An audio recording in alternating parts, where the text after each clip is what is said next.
ஆண்டவர் இயேசு கிறிஸ்துவுக்குள் அருமையானவர்களே, இறைவார்த்தை பகிர்வு நிகழ்வுக்கு உங்களை அன்போடு வரவேற்கிறேன்.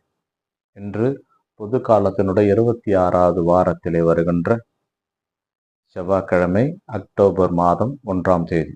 தாயாம் திருச்சபை அக்டோபர் மாதம் 1ஆம் தேதியை ஜெபமாலை மாதாவினுடைய வணக்க நாளாக கொண்டாட நமக்கு அழைப்பு விடுகிறது. சிறப்பாக இந்த மாதம் முழுவதும் ஜெபமாலை மாதாவிற்காக அர்ப்பணிக்கப்பட்ட மாதம். அதை தொடர்ந்து செய்து அன்னையின் அருளை பெற உங்களை அன்போடு அழைக்கின்றேன். இன்றைய நிகழ்விலே சிறப்பாக திருவழிபாட்டிலே குழந்தை இயேசுவினுடைய புனித தெரசா கன்னியர் நினைவை கொண்டாட திருச்சபை நமக்கு அழைப்பு விடுக்கிறது. ஒரு சாதாரண காரியத்தை செய்வதன் மூலம் இறைவனுடைய ஆசிரியை பெற்றுக் கொள்ளலாம் என்று நமக்கு வழிகாட்டி சென்றிருக்கிறார் அப்புனிதர் தன் வாழ்நாளிலே செய்தது ஒன்று மட்டும்தான், ஜெபிப்பது. பாவிகள் மனம் மாற வேண்டும் என்று ஜெபித்தது மட்டும்தான் அவர் செய்த காரியம்.